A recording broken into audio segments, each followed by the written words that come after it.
योग एक विज्ञान है, कोई शास्त्र नहीं है।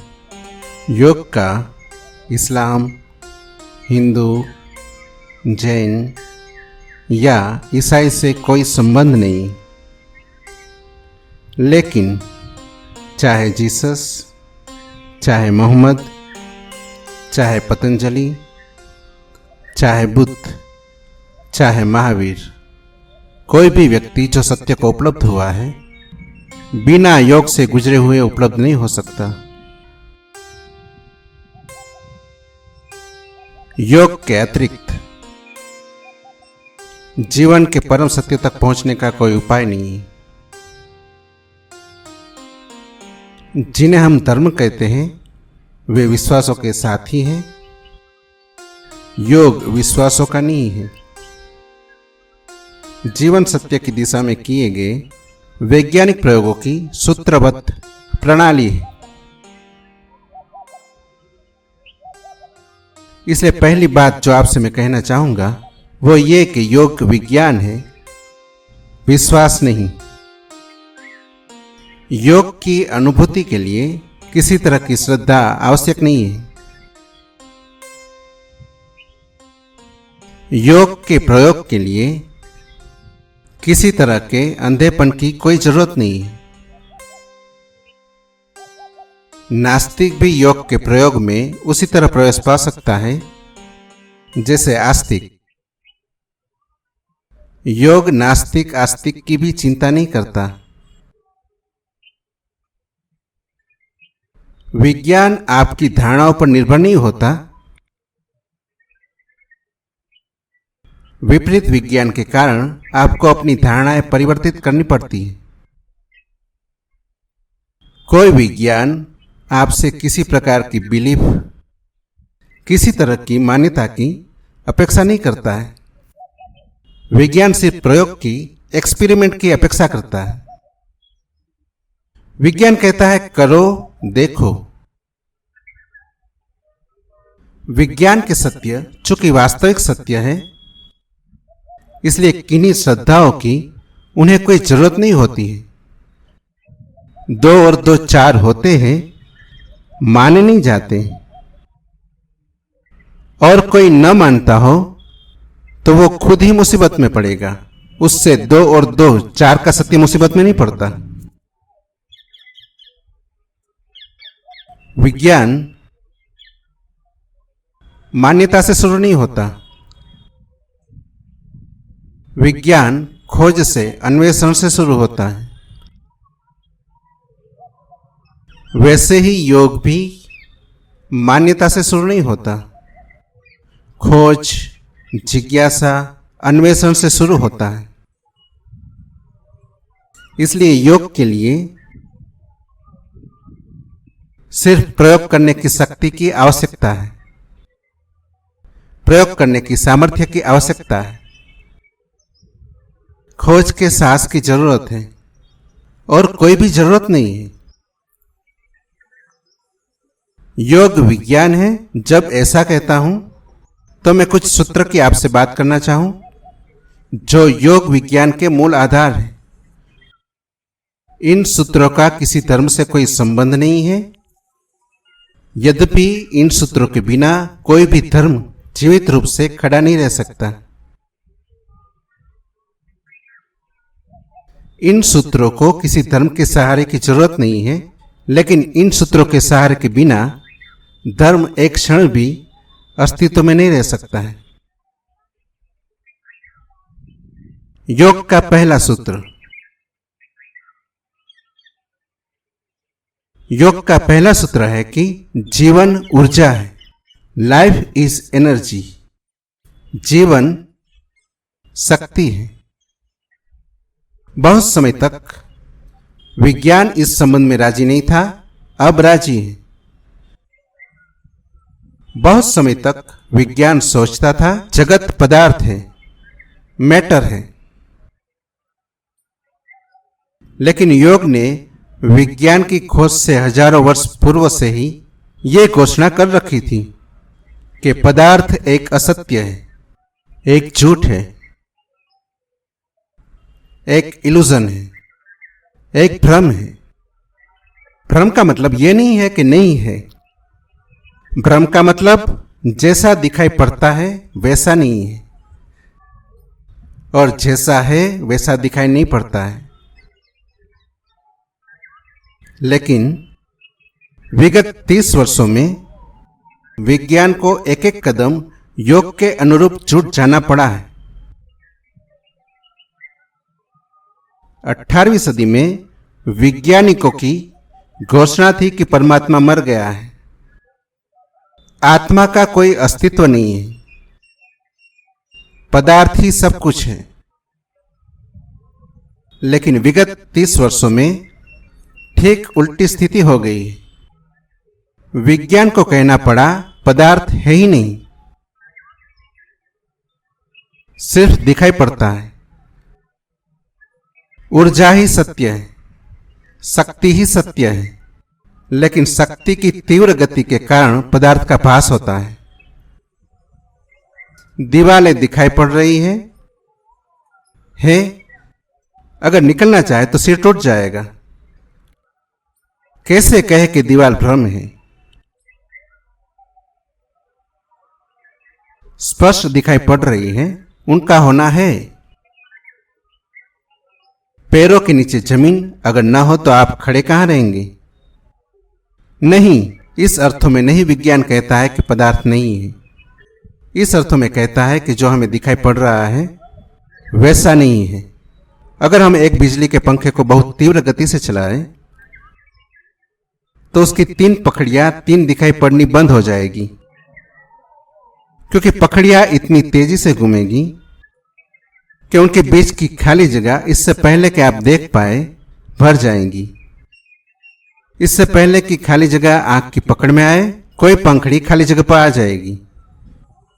अगर बहुत तेज बिजली के पंखे को घुमाया जाए तो आपको टीन का एक गोल वृत्त घूमता हुआ दिखाई पड़ेगा, पंखड़ियां दिखाई नहीं पड़ेगी। आप गिनती करके नहीं बता सकेंगे कि कितनी पंखड़ियां हैं।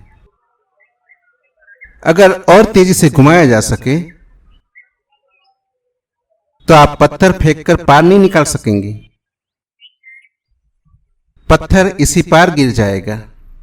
अगर और तेज घुमाया जा सके, जितनी तेजी से परमाणु घूम रहे हैं, अगर उतनी तेजी से बिजली के पंखे को घुमाया जा सके तो आप मजे से उसके ऊपर बैठ सकते हैं, आप गिरेंगे नहीं और आपको पता भी नहीं चलेगा कि पंखड़ियां नीचे घूम रही, क्योंकि पता चलने में जितना वक्त लगता है उससे पहले नई पंखड़ियां आपके नीचे आ जाएगी। आपके पैर खबर दे आपके सिर को कि पंखड़ी बदल गई, इससे पहले दूसरी पंखड़ी आ जाएगी। बीच के गैप, बीच के अंतराल का पता न चले तो आप मजे से खड़े रह सकेंगे।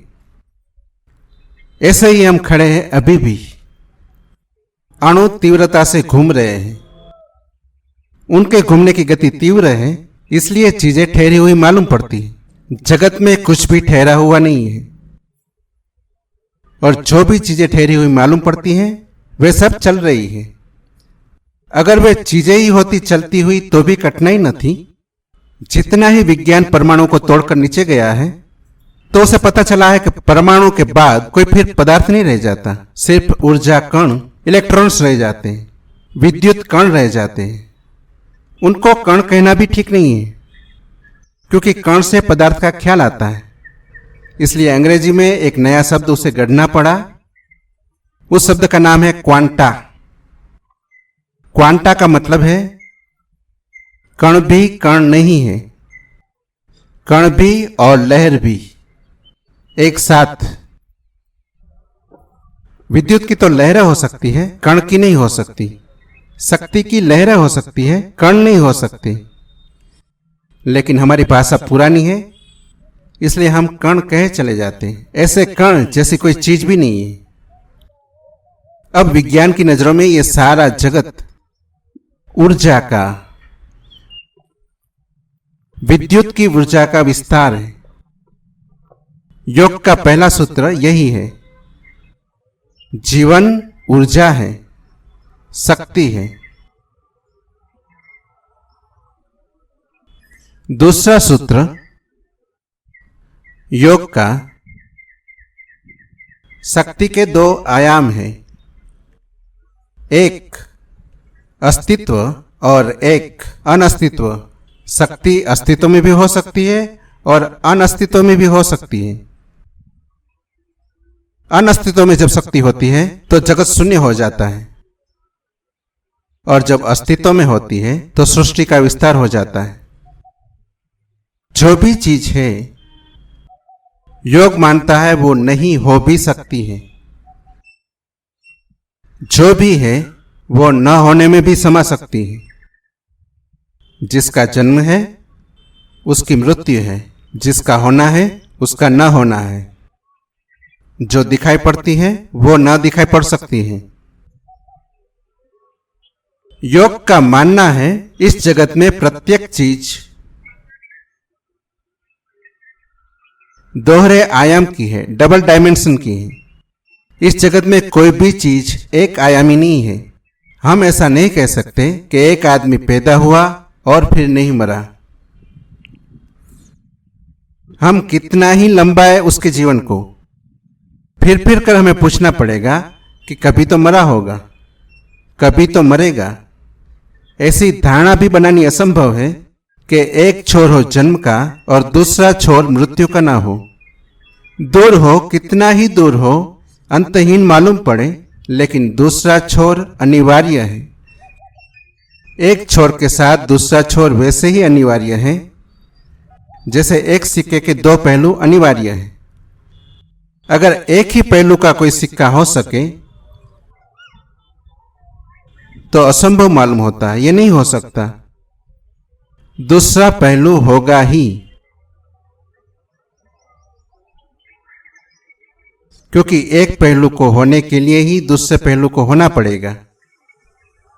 विज्ञान का, योग विज्ञान का दूसरा सूत्र है, प्रत्येक चीज दोहरे आयाम की है। होने का एक आयाम है, एग्जिस्टेंस का, नॉन एग्जिस्टेंस का दूसरा आयाम है, न होने का। जगत है, जगत नहीं भी हो सकता है। हम है, हम नहीं भी हो सकते हैं। जो भी है वो नहीं हो सकता है। नहीं होने का आप ये मतलब मत लेना कि कोई दूसरे रूप में हो जाएगा। बिल्कुल नहीं भी हो सकता है। अस्तित्व एक पहलू है, अनस्तित्व दूसरा पहलू है। सोचना कठिन मालूम पड़ता है कि नहीं होने से होना कैसे निकलेगा, होना नहीं होने में कैसे प्रवेश कर जाएगा। लेकिन अगर हम जीवन को चारों ओर देखें तो हमें पता चलेगा कि प्रतिपल जो नहीं है वो हो रहा है, जो है वो नहीं होने में खो रहा है। ये सूर्य है हमारा, वो रोज ठंडा होता जा रहा है। उसकी किरणें शून्य में रोज खोती जा रही है। वैज्ञानिक कहते हैं 4000 वर्ष तक और गर्म रह सकेगा। 4000 वर्षों में उसकी सारी किरणें शून्य में खो जाएगी, तब वो भी शून्य हो जाएगा। अगर शून्य में किरणें खो सकती है तो फिर शून्य से किरणें आती भी होगी, अन्यथा सूर्यों का जन्म कैसे होगा। विज्ञान कहता है हमारा सूर्य मर रहा है, लेकिन दूसरे सूर्य दूसरे छोरों पर पैदा हो रहे हैं। वे कहां से पैदा हो रहे हैं? वे शून्य से पैदा हो रहे हैं। वेद कहते हैं कि जब कुछ भी नहीं था, उपनिषद भी बात करते हैं उस क्षण की जब कुछ नहीं था, बाइबल भी बात करते हैं उस क्षण की जब कुछ भी नहीं था, ना कुछ ही था, नथिंगनेस ही था। उस ना कुछ से होना पैदा होता है और होना प्रतिपल ना कुछ में लीन होता चला जाता है। अगर हम पूरे अस्तित्व को एक समझें तो इस अनस्तित्व के निकट ही हमें अनस्तित्व को भी स्वीकार करना पड़ेगा। योग का दूसरा सूत्र है, प्रत्येक अस्तित्व के पीछे अनस्तित्व जुड़ा है। तो शक्ति के दो आयाम हैं, अस्तित्व और अनस्तित्व। शक्ति हो भी सकती है, नहीं भी हो सकती है, ना में भी हो सकती है। इसलिए योग मानता है सृष्टि सिर्फ एक पहलू है, प्रलय दूसरा पहलू है। ऐसा नहीं है कि सब कुछ सदा रहेगा खोएगा, शून्य भी हो जाएगा, फिर होता रहेगा, खोता रहेगा। जैसे एक बीज को तोड़कर देखें तो कहीं किसी वृक्ष का कोई पता नहीं चलता। कितना ही खोजे, वृक्ष की कहीं कोई खबर नहीं मिलती। लेकिन फिर इस छोटे से बीज से वृक्ष आता जरूर है। कभी हमने नहीं सोचा कि बीज में वो कभी भी नहीं मिलता है, वो कहां से आता है। और इतने छोटे से बीज में इतना बड़ा वृक्ष का छिपा होना, फिर वो वृक्ष बीजों को जन्म देकर फिर खो जाता है। ठीक ऐसे ही पूरा अस्तित्व बनता है, खोता है। शक्ति अस्तित्व में आती है और अनस्तित्व में चली जाती है। अनस्तित्व को पकड़ना बहुत कठिन है। अस्तित्व तो हमें दिखाई पड़ता है। इसलिए योग की दृष्टि से जो सिर्फ अस्तित्व को मानता है, जो समझता है कि अस्तित्व ही सब कुछ है, वो अधूरे को देख रहा है। और अधूरे को जानना ही अज्ञान है। अज्ञान का अर्थ न जानना नहीं है। अज्ञान का अर्थ है अधूरे को जानना है। जानते तो हम हैं ही। अगर हम इतना भी जानते हैं कि मैं नहीं जानता, तो भी मैं जानता तो हूं ही। जानना तो हम में है ही। इसलिए अज्ञान का अर्थ न जानना नहीं है। अज्ञानी से अज्ञानी भी कुछ जानता ही। अज्ञान का अर्थ योग की दृष्टि में आधे को जानना है। और ध्यान रहे, आधा सत्य असत्य से बदतर होता है। क्योंकि असत्य से छुटकारा संभव है, आधे सत्य से छुटकारा बहुत मुश्किल होता है। लेकिन वो सत्य भी मालूम पड़ता है और सत्य होता ही नहीं। प्रतीत भी होता है और सत्य होता भी नहीं। अगर असत्य हो पूरा का पूरा, निखालिस असत्य हो, तो उसे छूटने में देर नहीं लगेगी। लेकिन अधूरा आधा सत्य हो तो उससे छूटना बहुत मुश्किल हो जाएगा। और भी एक कारण है कि सत्य जैसी चीज आधी नहीं की जा सकती। आधी करने से मर जाती है। क्या अपने प्रेम को आधा कर सकते हैं? क्या आप ऐसा कह सकते हैं किसी को कि मैं तुम्हें आधा प्रेम करता हूं? या तो प्रेम करेंगे या तो नहीं करेंगे। आधा प्रेम संभव नहीं है। क्या आप ऐसा कह सकते हैं कि मैं आधी चोरी करता हूं? हो सकता है आधे रुपए की चोरी करते हो, लेकिन आधे रुपए की चोरी पूरी ही चोरी है। लाख रुपए की चोरी भी पूरी चोरी है। आधे पैसे की चोरी भी पूरी चोरी है। चोरी आधी नहीं की जा सकती। आधी चीजों की जा सकती है, लेकिन आधी चोरी नहीं हो सकती। आधे का अर्थ यही है कि आप किसी भ्रम में हैं। तो योग कहता है जो लोग सिर्फ अस्तित्व को देखते हैं वे आधे को पकड़े हैं। और आधे को जो पकड़ता है वो भ्रम में जीता है, वो अज्ञान में जीता है। उसका दूसरा पहलू भी है। जो आदमी कहता है कि मैंने जन्म तो लिया है लेकिन मैं मरना नहीं चाहता, वह आदमी आधे को पकड़ रहा है। दुख पाएगा, अज्ञान में जिएगा और कुछ भी करे मौत आएगी ही, क्योंकि आधे को काटा नहीं जा सकता। जन्म को स्वीकार किया है तो मौत उसका आधा हिस्सा है, वो साथ ही जुड़ा है। जो आदमी कहता है मैं सुख को ही चुनूंगा, दुख को नहीं, वो फिर भूल में पड़ रहा है। योग कहता है तुम आधे को चुनते ही गलती में पड़ते हो। दुख सुख का ही दूसरा हिस्सा है, वो आधा हिस्सा है। इसलिए जो आदमी सुखी होना चाहता है उस आदमी को दुखी होना ही पड़ेगा। जो आदमी शांत होना चाहता है उसे अशांत होना ही पड़ेगा। कोई उपाय नहीं है। योग कहता है आधे को छोड़ देना ही अज्ञान है, वो उसका ही हिस्सा है। लेकिन हम देखते ही नहीं पूरे को। जो पहलुओं में दिखाई पड़ता है उसे हम पकड़ लेते हैं और दूसरे पहलू को हम इनकार किए चले जाते हैं, बिना ये समझे कि जब हमने आधे को पकड़ लिया है तो आधा पीछे प्रतीक्षा कर रहा है, मौजूद है, अवसर की खोज कर रहा है, जल्दी ही प्रकट हो जाएगा। योग कहता है ऊर्जा के दो रूप है और जो दोनों ही रूप को समझ लेता है वह योग में गति कर पाता है। जो एक रूप को आधे को पकड़ लेता है वो अयोगी हो जाता है। जिसको हम भोगी कहते हैं वो आधे को पकड़े हुए आदमी का नाम है। जिसे हम योगी कहते हैं वो पूरे को पकड़े हुए का नाम है। योग का मतलब ही होता है द टोटल। योग का मतलब होता है जोड़। गणित की भाषा में भी योग का मतलब जोड़ होता है। अध्यात्म की भाषा में भी योग का मतलब होता है द इंटीग्रेटेड, द टोटल, पूरा, समग्र। भोगी हम उसे नहीं कहते जो योग का दुश्मन है। भोगी हम उसे कहते हैं जो आधे को पकड़ता है और आधे को पूरा मानकर जीता है। योगी पूरे को जान लेता है इसलिए फिर पकड़ता ही नहीं। यह भी बड़े मजे की बात है। पकड़ने वाले सदा आधे को ही पकड़ने वाले होते हैं। पूरे को जानने वाला पकड़ता ही नहीं। जिसको ये दिखाई पड़ गया कि जन्म के साथ मृत्यु है, अब वो किस लिए जन्म को पकड़ेगा? और वो मृत्यु को भी क्यों पकड़े? क्योंकि वो जानता है कि मृत्यु के साथ जन्म है। जो जानता है कि सुख के साथ दुख है, वो सुख को क्यों पकड़े और वो दुख को भी क्यों पकड़े? क्योंकि वो जानता है दुख के साथ सुख है।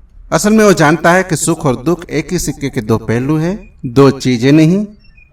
एक ही चीज के दो आयाम हैं, दो डायमेंशन हैं।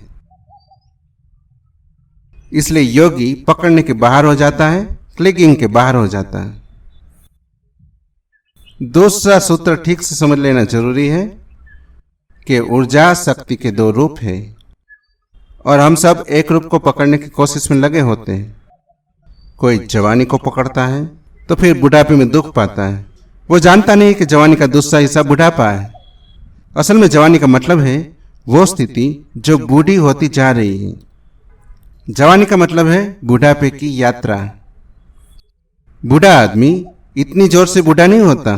ध्यान रखना, जितनी जोर से जवान बूढ़ा होता है, बूढ़ा आदमी धीरे धीरे बूढ़ा होने लगता है। जवान तेजी से बूढ़ा होता है। जवानी का मतलब ही बूढ़े होने की ऊर्जा है। बूढ़े का मतलब बीत गई जवानी की ऊर्जा है, चुक गई जवानी की ऊर्जा है। एक ही सिक्के के दो पहलू हैं। एक घर के बाहर का दरवाजा है, एक घर के पीछे का दरवाजा है। जन्म और मृत्यु, सुख और दुख, जीवन के सभी द्वंद्व, अस्तित्व, अनस्तित्व, आस्तिक, नास्तिक, वो भी आधे आधे को पकड़ते हैं। इसलिए योग की दृष्टि में दोनों ही अज्ञानी हैं। आस्तिक कहता है भगवान बस है। आस्तिक सोच भी नहीं सकता कि भगवान का ना होना भी हो सकता है। लेकिन वो बड़ा कमजोर आस्तिक है क्योंकि वो भगवान को नियम के बाहर कर रहा है। नियम तो सभी चीजों पर एक सा लागू है। भगवान अगर है तो उसका ना होना भी होगा। नास्तिक उसके दूसरे हिस्से को पकड़े हैं। वो कहता है भगवान नहीं है, लेकिन जो चीज नहीं है वो हो सकती है। और इतने जोर से कहना कि नहीं है इस डर की सूचना देता है कि उसके होने का भय है। अन्यथा नहीं के कहने की कोई जरूरत नहीं है। जब एक आस्तिक कहता है कि नहीं भगवान है ही और लड़ने को तैयार हो जाता है, तब वो भी खबर दे रहा है कि भगवान के न हो जाने का डर उसे है। अन्यथा क्या बिगड़ता है? कोई कहता है कि नहीं है तो कहे। आस्तिक लड़ने को तैयार है क्योंकि वो भगवान का एक हिस्सा पकड़ रहा है। वो वही की वही बात है, चाहे अपना जन्म पकड़ो और चाहे भगवान का होना पकड़ो, लेकिन दूसरे हिस्से को इनकार किया जा रहा है। योग कहता है दोनों है, होना और न होना साथ ही साथ है। इसलिए योगी नास्तिक को भी कहता है कि तुम भी आ जाओ क्योंकि आधा सत्य ही है तुम्हारे पास। आस्तिक को भी कहता है तुम भी आ जाओ क्योंकि आधा सत्य ही है तुम्हारे पास और आधे सत्य असत्य से भी खतरनाक है। दूसरा सूत्र है द्वंद्व के बीच शक्ति का विस्तार है। अंधेरे और प्रकाश के बीच एक ही चीज का विस्तार है। दो चीजें नहीं है, लेकिन हमें लगता है दो चीजें हैं। वैज्ञानिक से पूछे, वो कहेगा 2 नहीं है। वो कहेगा जिसे हम अंधेरा कहते हैं वो सिर्फ कम प्रकाश का नाम है, और जिसे हम प्रकाश कहते हैं वो कम अंधेरे का नाम है। डिग्रीज का फर्क है। इसलिए रात में पक्षी है जिनको दिखाई पड़ता है, अंधेरा है आपका, उनके लिए अंधेरा नहीं है। क्यों?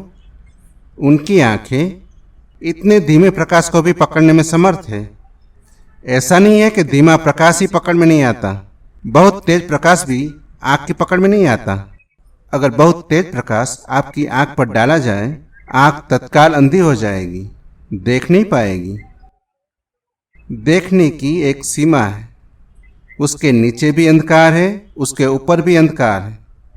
बस एक छोटी सी सीमा है जहां हमें प्रकाश दिखाई पड़ता है।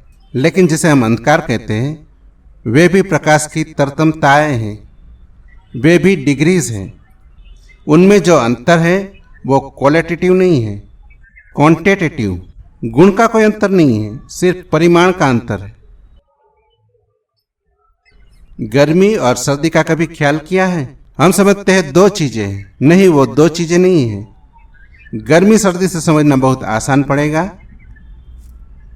लेकिन हम कहेंगे 2 चीजें नहीं है। जब गर्मी बरसती है सूरज की, तब हम कैसे मान लें कि वो वही है? जब शीतल छाया में बैठते हैं तो शीतल छाया को हम कैसे सूरज की गर्मी मान लें?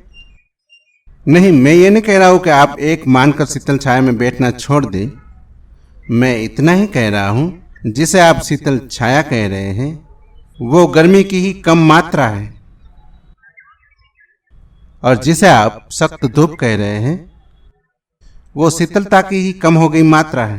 कभी ऐसा करें, एक हाथ को स्टोव के पास रखकर गर्म करें और एक को बर्फ पर रखकर ठंडा कर लें, और फिर दोनों हाथों को एक बाल्टी में भरे पानी में डाल दें।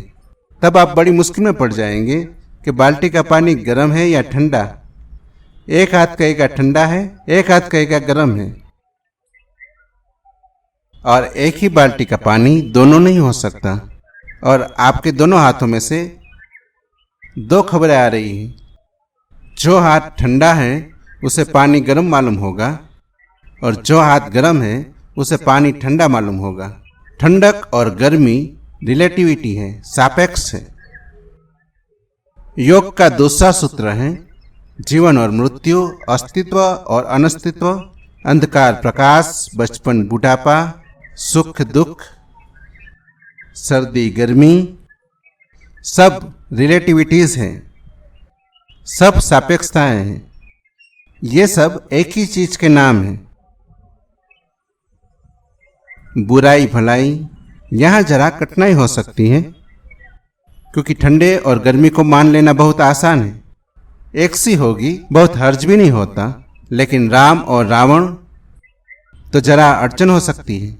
मन कहेगा ऐसा कैसे हो सकता है, लेकिन राम और रावण भी तरपनताएं हैं, डिग्रीज हैं। वे भी 2 विरोधी चीज नहीं है, एक ही चीज का कम ज्यादा होना है। राम में रावण जरा कम है, रावण में राम जरा कम है, बस इतना ही। इसलिए जो रावण को प्रेम करे उसमें उसे राम दिखाई पड़ सकते हैं, और जो राम की दुश्मनी करे उनमें भी रावण दिखाई पड़ सकता है। वे तरपनताएं हैं, डिग्रीज हैं। तो जिसे हम प्रेम करते हैं उसमें राम दिखाई पड़ने लगता है, जिसे हम नहीं प्रेम करते उसमें रावण दिखाई पड़ने लगता है। राम में भी बुरा देखने वाले लोग मिल जाएंगे,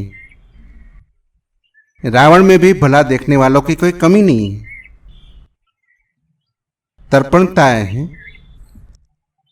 आपके हाथ पर निर्भर करेगा। राम और रावण को अगर एक ही बाल्टी में रखा जा सके तो आसानी हो, लेकिन रखना मुश्किल है। अच्छाई और बुराई भी योग की दृष्टि में एक ही चीज के भेद हैं। इसका मतलब ये नहीं कि आप बुरे हो जाएं,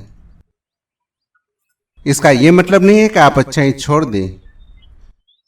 योग का कुल कहना इतना है कि अगर अच्छाई को जोर से पकड़ा तो ध्यान रखना दूसरे पहलू पर बुराई भी पकड़ में आ जाएगी। अच्छा आदमी बुरा होने से नहीं बच सकता, और बुरा आदमी अच्छे होने से नहीं बच सकता। अगर अच्छे से अच्छे आदमी को अगर थोड़ा उगाड़ के देखेंगे तो बुरा आदमी भीतर बैठा मिल जाएगा, और बुरे से बुरे आदमी को जरा तलाश करेंगे तो अच्छा आदमी भीतर बैठा मिल जाएगा। ये बड़े मजे की बात है। अगर हम अच्छे आदमियों के सपनों की जांच पड़ताल करें तो वो बुरे सिद्ध होंगे। सब अच्छे आदमी आमतौर से बुरे सपने देखते हैं। जिसने दिन में चोरी से अपने को बचाया वो रात में चोरी कर लेता है। कंपेशन करना पड़ता है। वो जो दूसरा हिस्सा है वो कहाँ जाएगा? जिसने दिन भर उपवास किया वो रात राजमहल में निमंत्रित हो जाता है, वो भोजन कर लेता है। जो दिन भर सदाचारी था वो रात में वासना के स्वप्नों से घेर लेते हैं।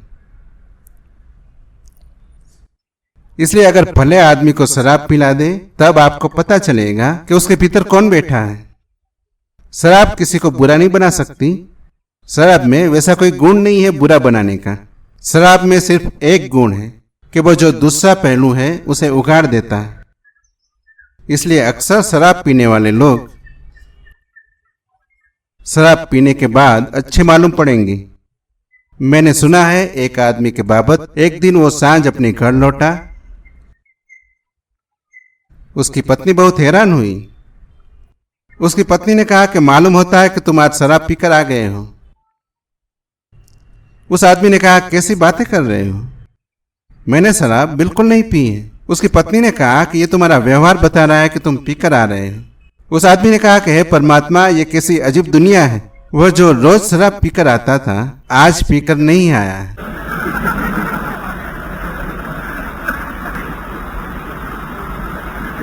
लेकिन शराब पीकर आता था उसके भीतर का अच्छा आदमी प्रकट होता रहा।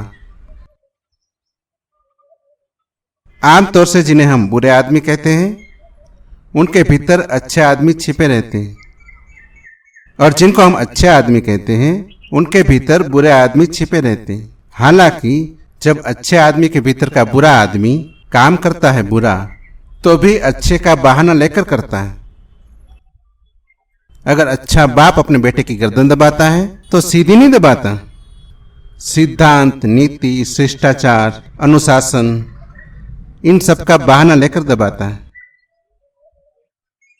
अगर अच्छा शिक्षक दंड देता है तो जिसको दंड देता है तो उसी के हित में देता है।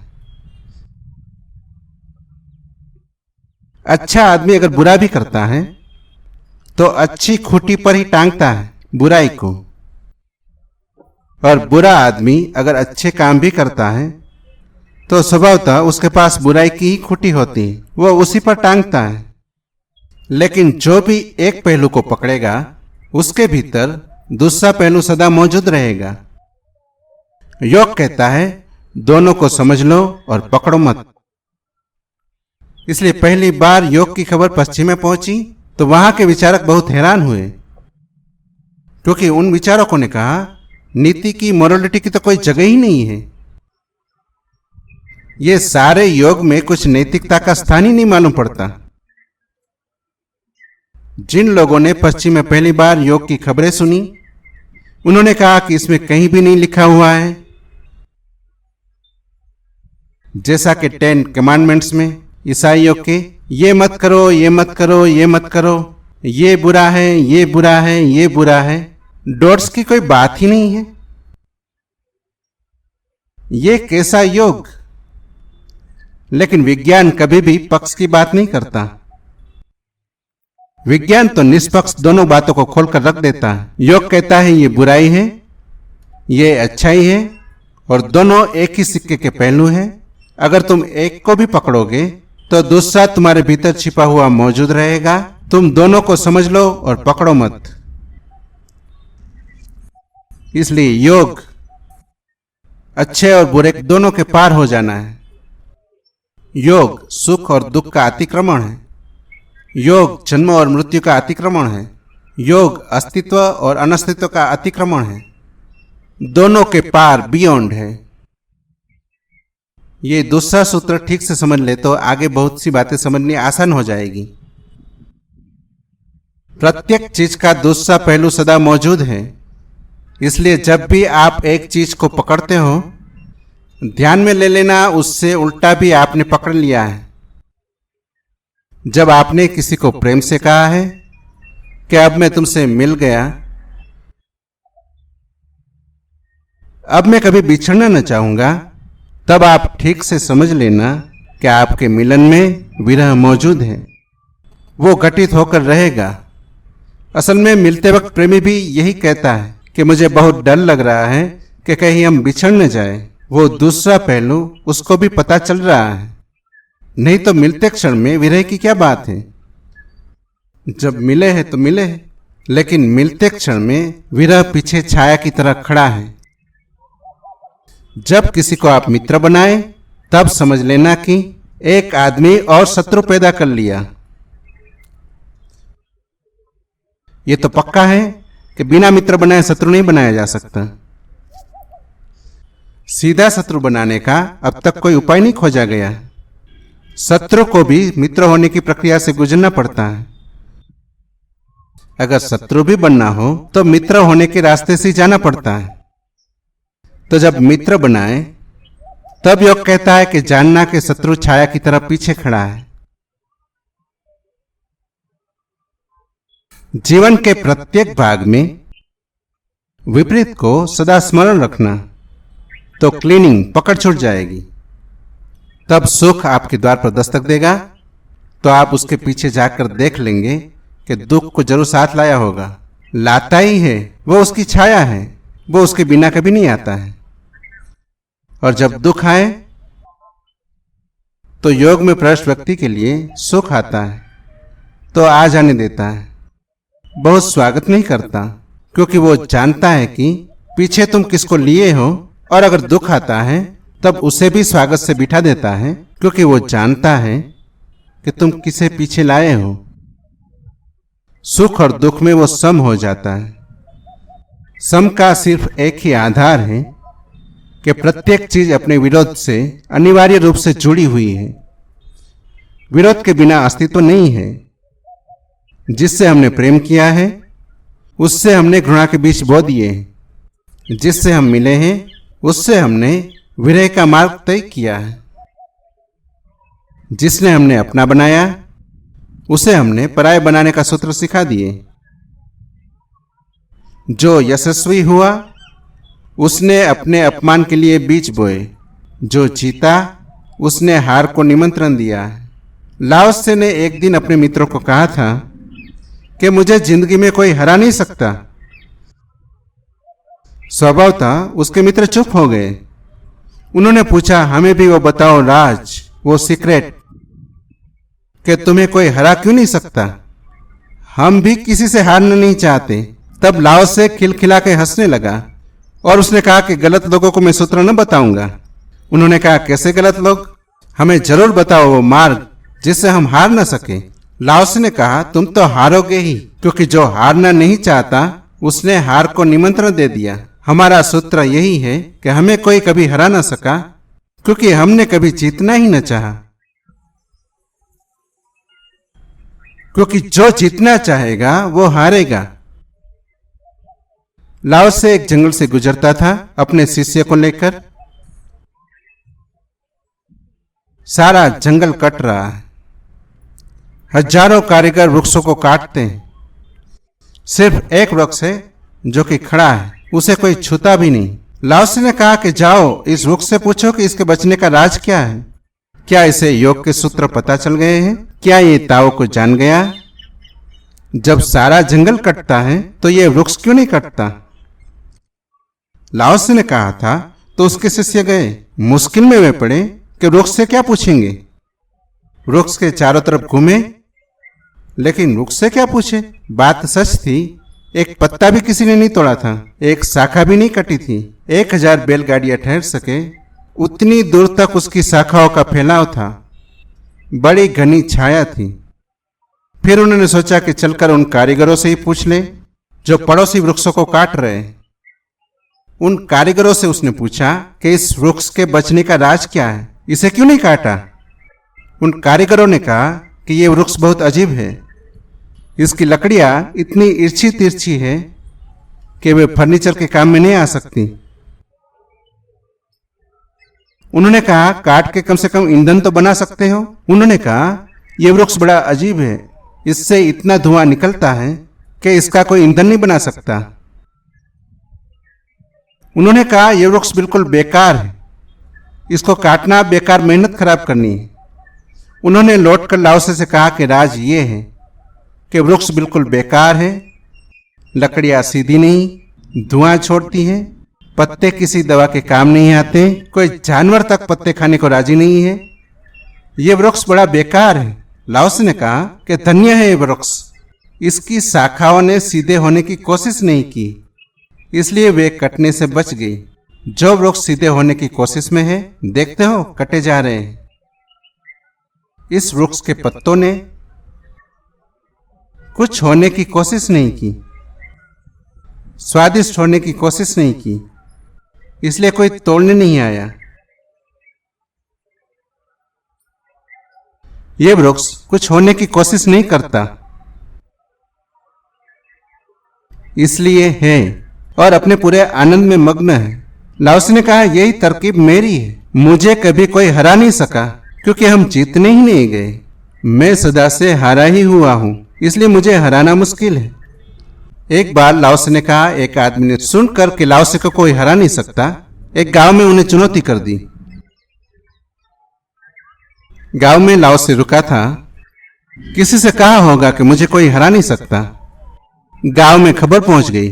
किसी पहलवान ने समझा कि ये चुनौती है। उस पहलवान ने आकर लाओसे के दरवाजे पर झंडा गाड़ दिया और कहा कि मैं तुम्हें हराऊंगा। लाओसे ने कहा नहीं हरा सकोगे। उसने कहा कि मैं अभी तुम्हें हरा कर दिखा दूंगा। वहां भीड़ इकट्ठी हो गई। वो पहलवान अपनी लंगोटी बांधकर कूद पड़ा, ताकत लगाकर, भगवान का नाम लेकर। लेकिन लाओसे उसके सामने चित लेट गया और उसने कहा आ मेरे ऊपर आकर बैठ जा। पहलवान ने कहा कि तुम आदमी कैसे हो, तुम्हें तो हराने का मजा ही चला गया।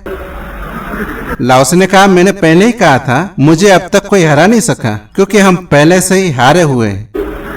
हम जीतना नहीं चाहते। आओ हमारी छाती पर बैठ जाओ और गांव में डुंडी पीट कर कह दो कि हरा कर आ गए। चित्त कर दिया।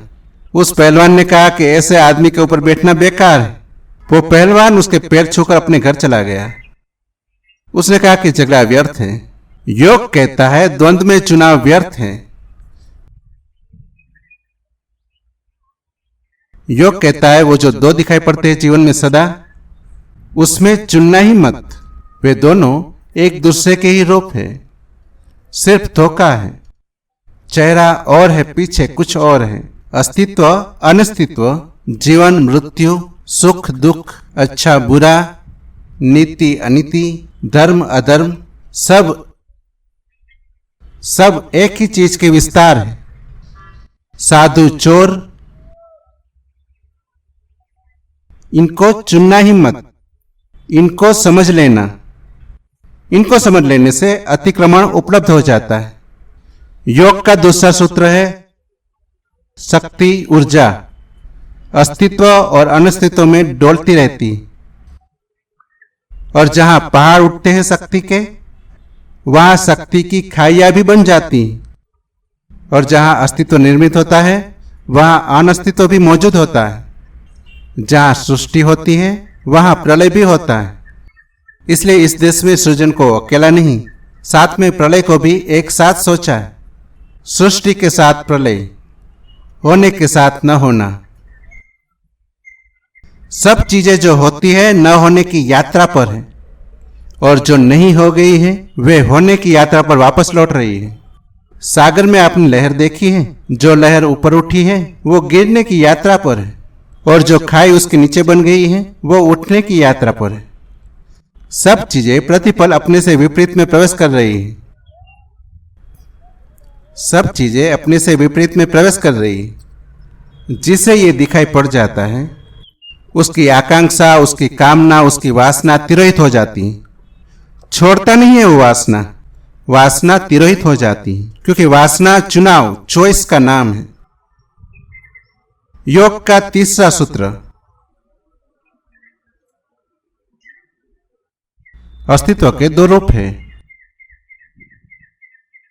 मैंने कहा ऊर्जा एक सूत्र, दूसरा ऊर्जा के दो रूप, अनस्तित्व अस्तित्व।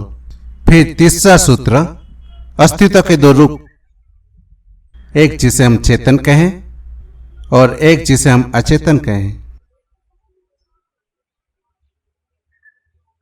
लेकिन दो रूप ही हैं, दो चीजें नहीं हैं। जिन्हें हम धार्मिक लोग कहते हैं वे भी दो चीजें सोच लेते हैं। वे भी समझ लेते हैं कि चेतना अलग है, अचेतना अलग,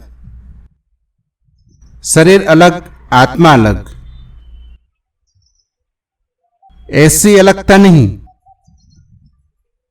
ठीक से समझे तो आत्मा का जो हिस्सा इंद्रियों की पकड़ में आ जाता है उसका नाम शरीर है, और शरीर का जो हिस्सा इंद्रियों की पकड़ में नहीं आता उसका नाम आत्मा है।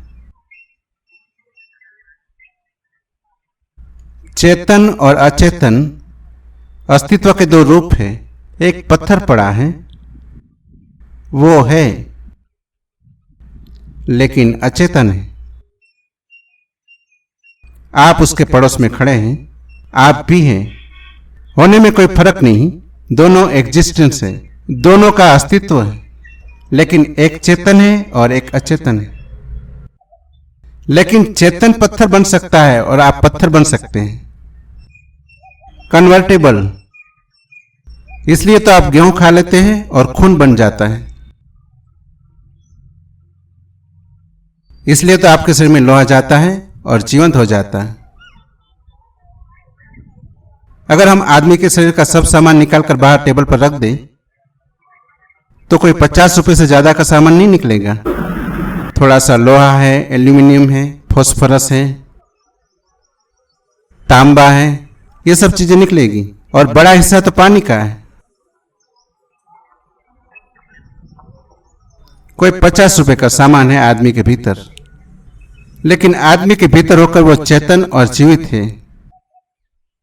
हाथ को चोट लगती है तो पीड़ा उठती है, और यही हाथ का हिस्सा कल बाहर था और पीड़ा नहीं उठती थी, कल फिर बाहर हो जाएगा। जिस जगह आप बैठे हैं उस जगह कम से कम 10 आदमियों की कब्र बन चुकी है, एक एक आदमी की जगह।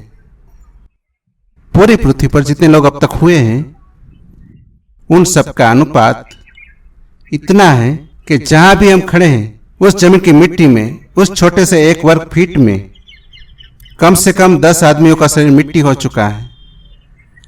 वे 10 आदमी कभी जीवित थे। आज आपके पैर में धूल की तरह पड़े हैं। आज आप जीवित हैं, कितनी देर तक? कल आप धूल की तरह पड़े होंगे। चेतन और अचेतन अस्तित्व के दो रूप हैं। दो अस्तित्व नहीं है, अस्तित्व के ही दो रूप हैं। इसलिए कन्वर्टेबल है, रूपांतरित हो सकते हैं। इसलिए चेतन से अचेतन आ सकता है, अचेतन चेतन में जा सकता है। रोज हो रहा है, रोज हम यही कर रहे हैं। रोज हम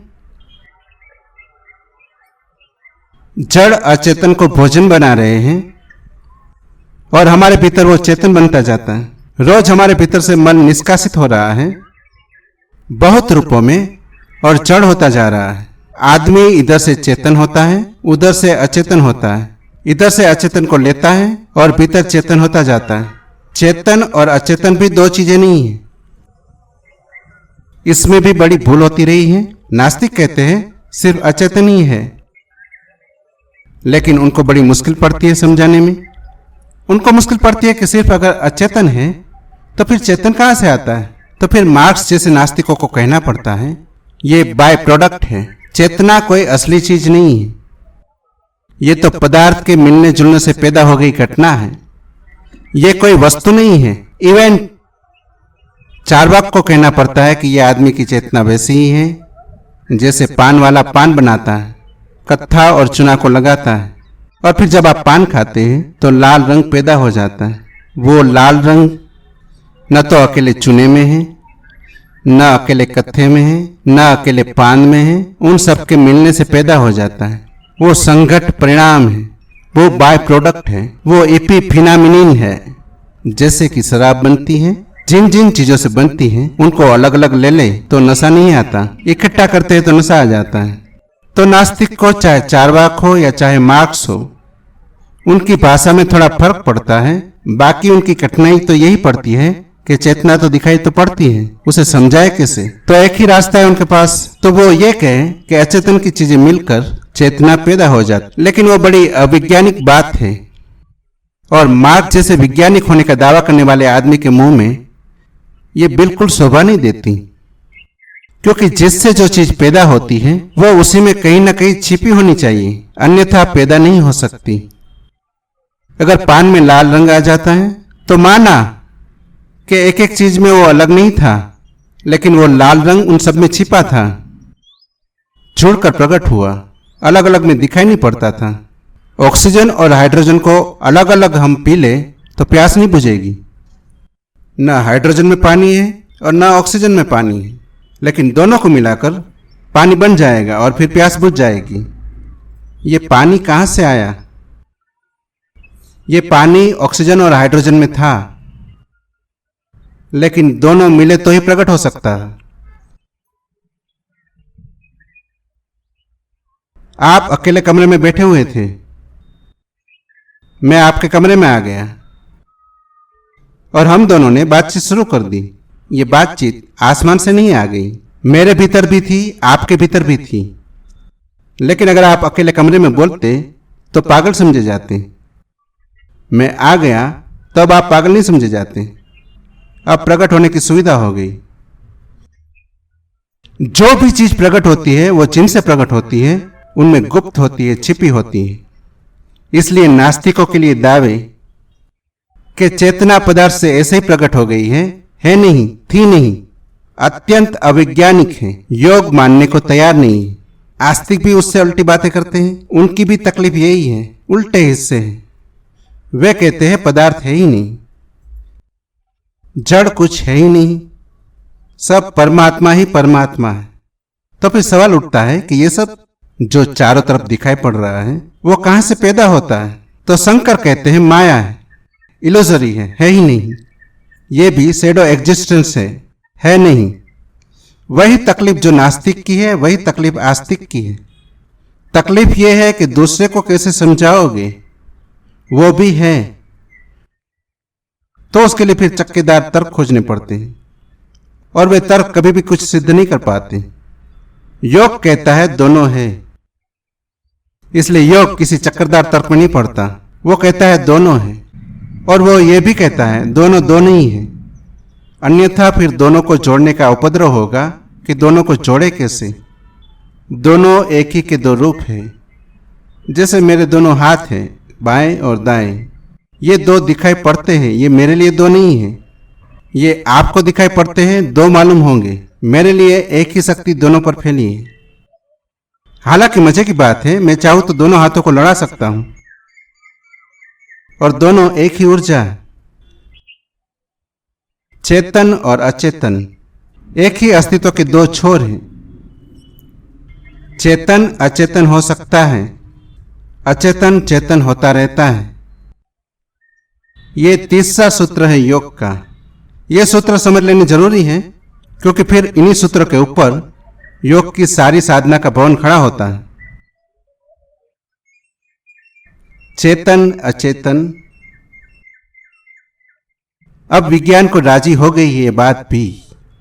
अब विज्ञान एक नए शब्द का प्रयोग करता है, वो मैं आपसे कहूं, नई मेडिसिन। अब किसी बीमारी को, पहले बीमारी को दो तरह की समझी जाती थी, फिजिकल और मेंटल।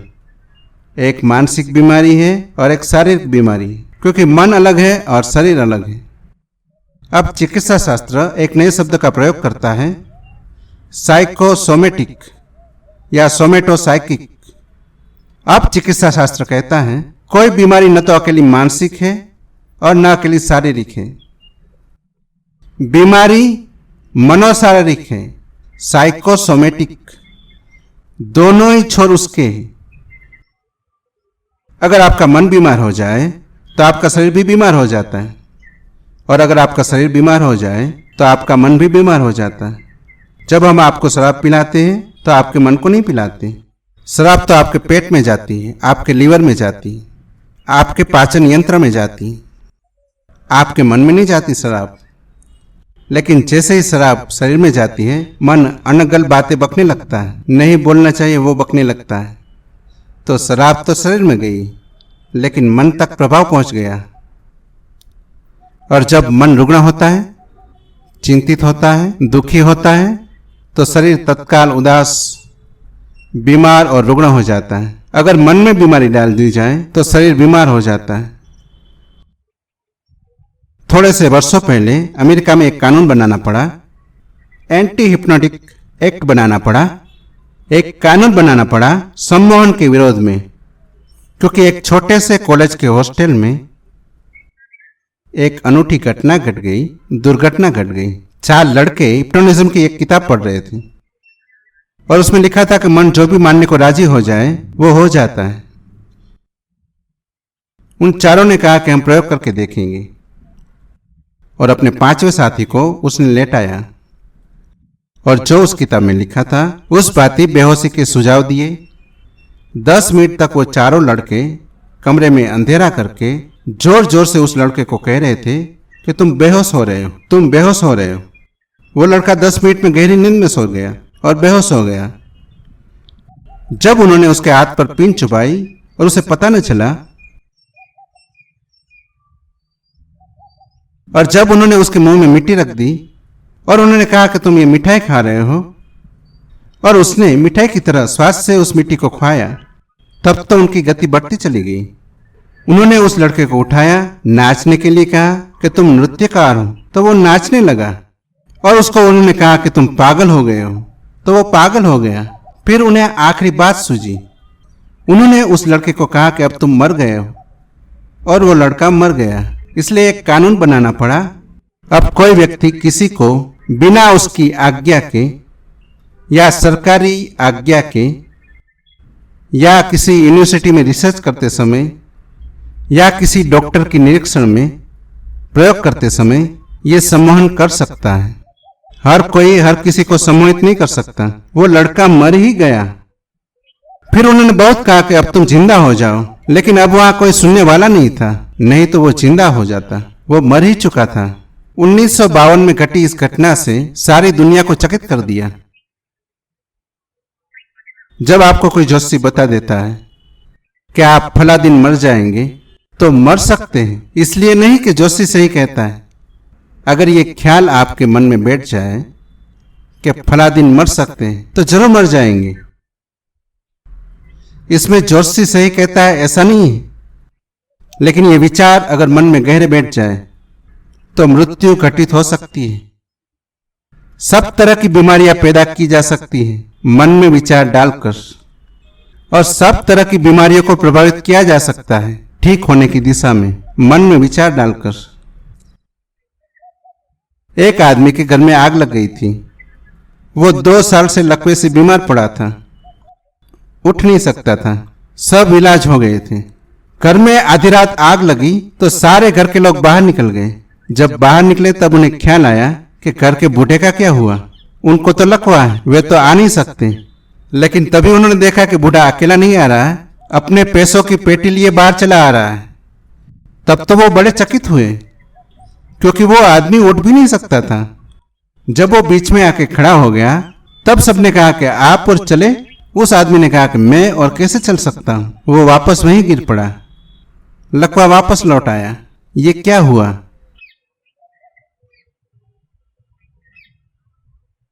इस आदमी को लकवा नहीं है, इस आदमी को मानसिक लकवा है। इसके मन के छोर पर लकवा पकड़ गया है, शरीर उसका अनुगमन कर रहा है।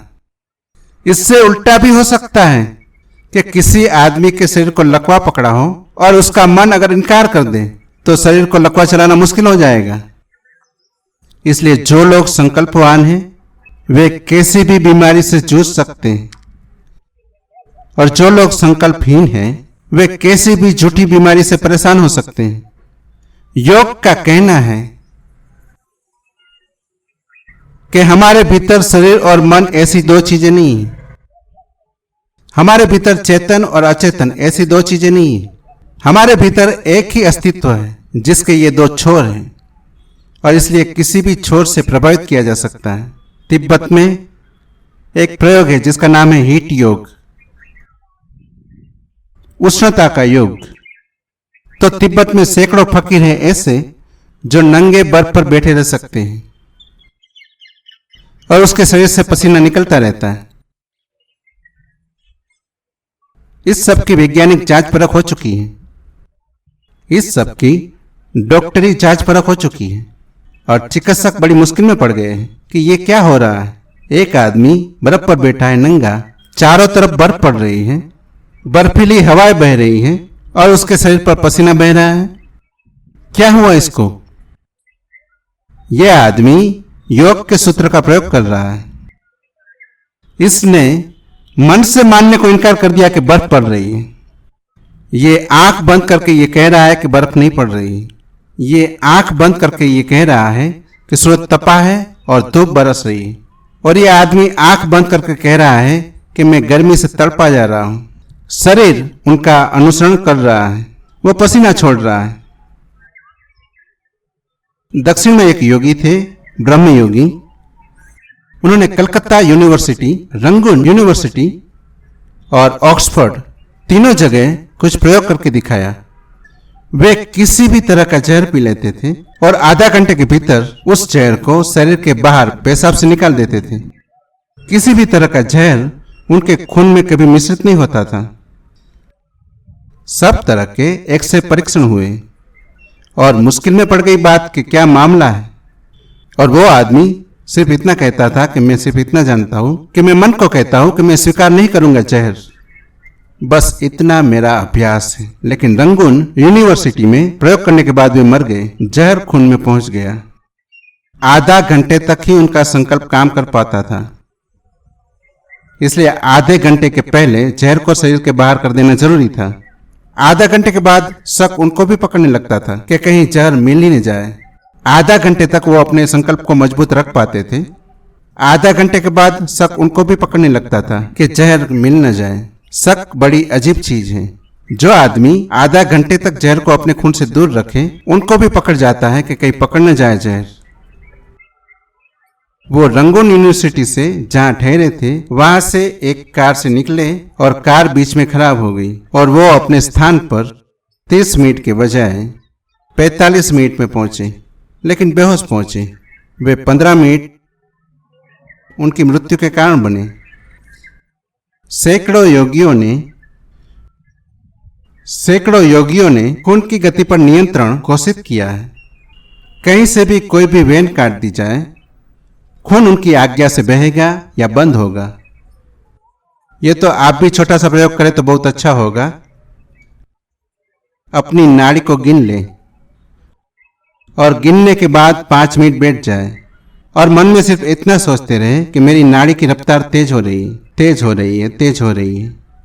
और 5 मिनट के बाद फिर नाड़ी को गिने तो आप पाएंगे रफ्तार तेज हो गई है। कम भी हो सकती है। लंबा प्रयोग करें तो बंद भी हो सकती है। हृदय की धड़कन भी अति सूक्ष्मतम हिस्से तक बंद की जा सकेगी। खून की गति भी बंद की जा सकेगी। शरीर और मन ऐसी दो चीजें नहीं है। शरीर और मन एक ही चीज का विस्तार है। एक ही चीज के अलग अलग वेवलेंथ है। चेतन और अचेतन एक का ही विस्तार है। योग के सारे प्रयोग इस सूत्र पर खड़े हैं। इसलिए योग मानता है कहीं से भी शुरू किया जा सकता है। शरीर से भी शुरू की जा सकती है यात्रा और मन से भी शुरू की जा सकती है। बीमारी भी, स्वास्थ्य भी, सौंदर्य भी, शक्ति भी, उम्र भी शरीर से भी प्रभावित होती है, मन से भी प्रभावित होती है। बर्नार्ड शॉ लंदन से कोई 20 मील दूर एक गांव को चुना था अपनी कब्र बनाने के लिए और मरने के 2 दिन पहले उस गांव में जाकर रहने लगा। उसके मित्रों ने कहा कि कारण क्या है इस गांव को चुनने का? तो बर्नार्ड शॉ ने कहा, इस गांव को चुनने का एक बहुत अजीब कारण है। बताओ तो तुम हंसोगे, लेकिन फिर कोई हर्ज नहीं, तुम हंसना, मैं तुम्हें कारण बताता हूं। ऐसे ही एक दिन इस गांव में घूमने आया था, गांव के कब्रिस्तान में घूमने गया था। वहां एक कब्र पर मैंने एक पत्थर लगा देखा। उसको देखकर मैंने तय किया कि इस गांव में रहना चाहिए। उस पत्थर पर लिखा था किसी आदमी की मौत। पत्थर पर लिखा था यह आदमी 1610 में पैदा हुआ और 1710 में बहुत कम उम्र में मर गया। तो बर्नार्ड शॉ ने कहा कि जिस गांव के लोग 100 वर्ष को कम उम्र मानते हैं, अगर ज्यादा जीना हो तो उसी गांव में रहना चाहिए। यह तो उसका मजाक ही था, लेकिन बर्नार्ड शॉ काफी उम्र तक जिया भी। उस गांव की वजह से जिया, यह तो कहना मुश्किल है, लेकिन उस पत्थर को बर्नार्ड शॉ ने चुना। यह तो उसके मन का चुनाव है। यह ज्यादा जीने की आकांक्षा का हिस्सा तो है ही। यह हिस्सा उसके ज्यादा जीने का कारण बन सकता है। जिन मुल्कों में उम्र कम है, उन मुल्कों में सभी लोग कम उम्र की वजह से मर जाते हैं, ऐसा सोचना जरूरी नहीं है।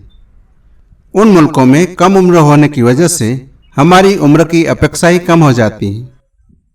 हम जल्दी बूढ़े होने लगते हैं, हम जल्दी मरने का विचार करने लगते हैं, हम जल्दी तय करते हैं कि वक्त आ गया। जिन मुल्कों में उम्र की अपेक्षा ज्यादा है, उनमें जल्दी कोई तय नहीं करता, क्योंकि अभी वक्त आया ही नहीं। तो मरने का ख्याल अगर जल्दी प्रवेश कर जाए तो जल्दी परिणाम आने शुरू हो जाएंगे। मन मरने को राजी हो गया। अगर मन मरने को राजी ना हो तो देर तक लंबाया जा सकता है। सारी बात इस पर निर्भर करती है कि हमारे व्यक्तित्व के दो हिस्से हैं, चेतन और अचेतन, और जगत के भी दो हिस्से हैं, चेतन और अचेतन। जिसे हम पदार्थ कहते हैं वो जगत का अचेतन हिस्सा है, जिसे हम जीवन कह रहे हैं वो जगत का चेतन हिस्सा है। इस सारे चेतन और इस सारे अचेतन में कोई विरोध नहीं है। ये दोनों एक दूसरे से संबंधित हैं। मैंने आपसे कहा कि नाड़ी पर हाथ रखे तो नाड़ी पर फर्क पड़ जाएगा। जब डॉक्टर भी आपकी नाड़ी जांचता है तभी फर्क पड़ जाता है, उतनी नहीं रहती जितनी थी। इसलिए कोई डॉक्टर कभी आपकी नाड़ी की ठीक जांच नहीं कर सकता, क्योंकि डॉक्टर का हाथ लगाने से ही आपके ऑब्जर्वेशन में, आपके निरीक्षण में, आपकी अपेक्षा में फर्क पड़ जाता है, फौरन फर्क पड़ता है। और अगर लेडी डॉक्टर हो, फर्क और थोड़ा ज्यादा पड़ेगा, आपकी अपेक्षा और घबराती है। आपकी अपेक्षाएं, आपका मन वहां तंतुओं को हिला देता है। इसलिए समझदार डॉक्टर 2-4 कम करके सोचेगा कि इतना होगा ठीक, क्योंकि 2-4 तो आपने अभी बढ़ा लिए होंगे जो नहीं रहे होंगे। लेकिन हमारी नाड़ी तो हमसे जुड़ी है, इसलिए प्रभावित हो जाती है। लेकिन मैं कहता हूं बाहर के जगत में जो अचेतन पदार्थ हमें दिखाई पड़ता है वो भी हमारे चित्त से इतना ही जुड़ा हुआ है। जो माली अपने बगीचे के फूलों को प्रेम करता है, क्या आप सोचते हैं कि उसके फूल बड़े हो जाते होंगे? आप कहेंगे पागलपन की बात है, लेकिन अगर ये माली ही कहते तो हम पागलपन की बात मानते।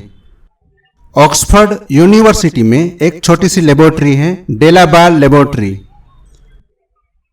उसमें फूलों पर अभी बहुत से प्रयोग हुए और घबराने वाले हैं प्रयोग। एक ईसाई फकीर ने यह कहा कि मैं जिस बीज को आशीर्वाद दे दूं उसमें बड़े फूल आएंगे। उस प्रयोगशाला में उस पर बहुत से प्रयोग हुए। एक ही पैकेट के बीज उस गमले में डाले गए और दूसरे गमले में डाले गए। एक गमले को उस फकीर से आशीर्वाद दिलाया गया। उस फकीर ने उस गमले के सामने खड़े होकर परमात्मा से प्रार्थना की और कहा कि इसके बीज बड़े हो, इसके फूल बड़े हो, इनके अंकुर जल्दी आए। और दूसरे गमले को आशीर्वाद नहीं दिया गया। और वैज्ञानिकों ने पूरी कोशिश की, दोनों गमलों को एक सी सुविधा, एक सा पानी, एक सी धूप, एक सा खाद, सब एक सा मिले, लेकिन बड़ी मुश्किल हुई। आशीर्वाद दिए गए गमले में बड़े फूल आए, आशीर्वाद दिए गए गमले पर बीज जल्दी अंकुरण बने, आशीर्वाद दिए गए गमले पर ज्यादा फूल आए, आशीर्वाद दिए गए गमले के फूल ज्यादा देर टिके। एकाध गमले पर होता तो समझते कोई चालबाजी होगी। फिर ये अनेक गमलों पर प्रयोग किया गया और हर बार यही हुआ। क्या कारण होगा? क्या मनुष्य का चित्त उन बीजों को भी प्रभावित करता है? असल में चेतना और अचेतना के बीच कहीं भी दीवार नहीं है, और जो इस हृदय में प्रतिध्वनित होता है वो जगत के सब कोनों तक पहुंच जाता है, और जगत के किसी भी कोने में प्रतिध्वनित होता है वो इस हृदय के कोने तक आ जाता है। हम सब इकट्ठे हैं, संयुक्त हैं। इसलिए योग का चौथा सूत्र, फिर बाकी सूत्र में कल आपसे बात करूंगा। योग का चौथा सूत्र कि जगत में कुछ भी असंबंधित नहीं है। Everything is related, the world is a family. ये जो जगत है एक परिवार है।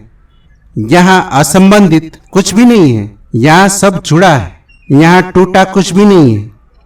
यहाँ पत्थर से आदमी जुड़ा है, जमीन से चांद तारे जुड़े हैं, चांद तारों से हमारे हृदय की धड़कनें जुड़ी हैं, हमारे विचार सागरों की लहरों से जुड़े हैं, पहाड़ों के ऊपर चमकने वाली बर्फ हमारे मन के भीतर चलने वाले सपनों से जुड़ी है।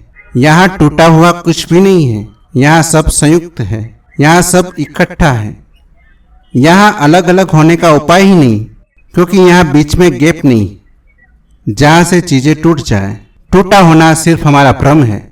इसलिए योग का चौथा सूत्र आपसे कहता हूं, ऊर्जा संयुक्त है, ऊर्जा एक परिवार है। न चेतन अचेतन से टूटा है, न अस्तित्व अनस्तित्व से टूटा है, न पदार्थ मन से टूटा है, न शरीर आत्मा से टूटी है, न परमात्मा पृथ्वी से टूटा है, प्रकृति से टूटा है। टूटा होना शब्द ही झूठा है। सब जुड़ा है, सब इकट्ठा है, संयुक्त है। संयुक्त और इकट्ठा शब्दों से गलती मालूम पड़ती है, क्योंकि ये शब्द उनके लिए लाते हैं जो टूटे हुए हैं। वे एक ही हैं, जैसे एक ही सागर में अनंत लहरें हैं। हर लहर दूसरी लहर से जुड़ी है। आप जिस किनारे पर बैठे हैं वहां ये लहर आके टकराती है। वो लहर अंतहीन किनारों से जुड़ी है जो आपको दिखाई भी नहीं पड़ती। यहां सब जुड़ा है। यहां से पृथ्वी से 10 करोड़ मील दूर सूरज है। सूरज ठंडा हो जाए, हम सब ठंडे हो जाएंगे। हम ये ना कह सकेंगे कि 10 करोड़ मील दूर जो सूरज है उससे हमारा क्या लेना देना, हो जाओ ठंडे, हम अपने घर का दिया जलाए रखेंगे, क्या फिक्र है। नहीं, लेकिन आप ठंडे हो जाएंगे, क्योंकि सारी जीवन ऊर्जा उस सूरज से आपको मिल रही है। लेकिन वो सूरज भी दूसरे सूरजों से जुड़ा है, महासूर्यों से जुड़ा है। वैज्ञानिक कहते हैं तक उन्होंने जो गणना की है वो करीब 10 करोड़ सूर्यों की है, और वो सब संयुक्त है। और ये गणना पूरी नहीं है, ये गणना पूरी कभी नहीं होगी, क्योंकि इसके आगे और आगे और आगे विस्तार है, वो अंतहीन है। इस अनंत विस्तार में सब संयुक्त है। यहां एक फूल भी खिला है, वो भी हमसे जुड़ा है, और सड़क के किनारे एक कंकड़ पड़ा है तो वो भी हमसे जुड़ा है। जब संयुक्तता को समझेंगे तो मैंने कहा आपकी नाड़ी प्रभावित तो होगी ही। जो चीजें आपके बिल्कुल ख्याल में नहीं आती वे भी प्रभावित होती हैं। एक छोटी सी सुई पर एक प्रयोग करें। एक छोटे से बर्तन में पानी भर लें, ग्लास में पानी भर लें, और उस पानी पर कोई भी चिकनी चीज फैला दें। ग्रीस फैला दें, थोड़ा सा घी डाल दें या थोड़ा सा तेल फैला दें, और एक पतली पिन को इस तेल पर तैरा दें। फिर उस गिलास पर दोनों आंखें गड़ाकर बैठ जाए, 2 मिनट तक आंखें न झपके, और फिर उस पिन को कहो कि बाएं घूम जाओ, और आप हैरान हो गए कि सुई बाएं घूम गई। और उसे कहें दाएं घूम जाओ, और आप हैरान हो गए कि दाएं घूमती है। और आप कहेंगे कि रुक जाओ, तो वो रुकती है और आपके इशारे पर चलती है। सुई इसलिए कि आपके पास संकल्प बहुत छोटा है, अन्यथा पहाड़ भी घुमाए जा सकते हैं। सुई इसलिए, लेकिन सुई घूमती है तो पहाड़ के घूमने में कोई बाधा नहीं रह जाती, क्योंकि सुई और पहाड़ में क्या फर्क है? क्वांटिटी का फर्क होगा, लेकिन सिद्धांत का कोई फर्क नहीं पड़ता। योग कहता है हम सब जुड़े हैं। इसलिए योग कहता है जब एक आदमी बुरा विचार करता है तो आसपास के लोग तत्काल बुरे होने शुरू हो जाते हैं। उस विचार को प्रकट करने की जरूरत नहीं। जब एक आदमी अच्छा विचार करता है तो आसपास अच्छे विचारों की तरंगें फैलनी शुरू हो जाती है। अच्छे विचार को प्रकट करने की जरूरत नहीं है। अचानक किसी आदमी के सामने जाकर आपको लगता है कि शांति आ गई। अचानक किसी आदमी के सामने जाकर लगता है कि अशांति फैल गई। किसी रास्ते से गुजरते हैं, लगता है कि जैसे मन हल्का हो गया। किसी रास्ते से गुजरते हैं, लगता है कि मन भारी हो गया। किसी घर में बैठते हैं और लगता है कि भय पकड़ लेता है। किसी घर में बैठते हैं और लगता है कि हृदय प्रफुल्लित हो जाता है। ये सब चारों तरफ से आ रही तरंगों के परिणाम हैं। ये चारों तरफ से घेर रही तरंगे आपको छू रही। ऐसा नहीं है कि यही आपको छू रही है, आप भी छू रहे हैं। आप भी इन तरंगों को छू रहे हैं। ये पूरे वक्त चल रहा है। इस समस्त के विस्तार के बीच हम भी ऊर्जा के एक पुंज हैं और चारों तरफ डायनामिक सेंटर हैं ऊर्जा के। वे सब काम में लगे हैं। ये सारे जगत की नियति हम सबकी इकट्ठी नियति। योग के चौथे सूत्र का अर्थ है कि अपने को अलग देखना पागलपन है। अपने को अलग मानना नासमझी है। अपने को अलग समझकर जीना अपने हाथ से अपने सिर पर बोझ ढोना है। एक छोटी सी कहानी और अपनी बात में पूरी करूं। अगले सूत्र कल आपसे कहूंगा। मैंने सुना है एक योगी ट्रेन में सवार हुआ। एक फकीर थर्ड क्लास के डब्बे में जाकर बैठा। अपनी पेटी सिर पर रख दी। पेटी के ऊपर अपना बिस्तर रख लिया। बिस्तर के ऊपर अपना छाता रखा था। पर पास पड़ोस के लोगों ने कहा, ये क्या कर रहे हो? नीचे रख दो सामान, आराम से बैठो। उस योगी ने कहा कि मैं सोचता हूं टिकट तो सिर्फ मैंने अपने लिए ली है, इसलिए ट्रेन पर ज्यादा वजन डालना अनैतिक होगा, इसलिए वजन अपने सिर पर रखा हूं। उन लोगों ने कहा, पागल हो गए हैं, आपके सिर पर रखिए तो भी ट्रेन पर वजन तो पड़ेगा ही, इसलिए नाहक अपने सिर को वजन क्यों दे रहे हो? नीचे रखिए और आप आराम से बैठिए। ट्रेन तो वजन ढोएगी ही, चाहे सिर पर रखिए चाहे नीचे रखिए। उस फकीर ने कहा कि मैं तो समझा अज्ञानी होगी इस कमरे में, यहां ज्ञानी है, नीचे वजन रखा। उन लोगों ने कहा, हम समझे नहीं। तो उस फकीर ने कहा, जिंदगी में मैंने सभी लोगों को अपने सिर पर वजन रखे देखा। जो वजन परमात्मा पर छोड़ा जा सकता था, मैंने हर आदमी को सारी चिंताओं का बोझ अपने सिर पर लिए चलते देखा। पहाड़ों के पहाड़ जो कि चांद तारों पर छोड़े जा सकते हैं, जिन्हें की हवा उठा लेती, लेकिन हर आदमी को मैंने इतनी उदासी और परेशानी से भरा देखा। जो फूल उठा लेते, हवा के झोंके उठा लेते, चांद तारे उठा लेते, सारा जगत उठा लेता, लेकिन हर आदमी अपना बोझ लिए चला जा रहा है। तो मैंने सोचा कि इस डब्बे में कहीं आप लोग नाराज न हो, तो मैंने सामान ऊपर रखा था, लेकिन आप तो ज्ञानी हैं। पर उन्होंने कहा कि इस डब्बे में ही हम ज्ञानी हैं। जहां तक जिंदगी की गाड़ी का सवाल है, वहां तो हम अपना बोझ अपने सिर पर ही रखते हैं। उन्होंने कहा, अपने सिर पर रखना ही पड़ेगा, क्योंकि हमारे अतिरिक्त और हम किसके सिर पर रखेंगे? योग कहता है किसी के सिर पर बोझ नहीं रखना है। बोझ किसी के सिर पर है ही नहीं। सिर्फ उन्हीं के सिर बोझिल हो जाते हैं जो इस सत्य को नहीं जान पाते कि जीवन संयुक्त है, जीवन इकट्ठा है। श्वास हवाओं पर निर्भर है, प्राणों की गर्मी तारों पर, सूर्य पर निर्भर है। जीवन का होना सृष्टि के क्रम पर निर्भर है।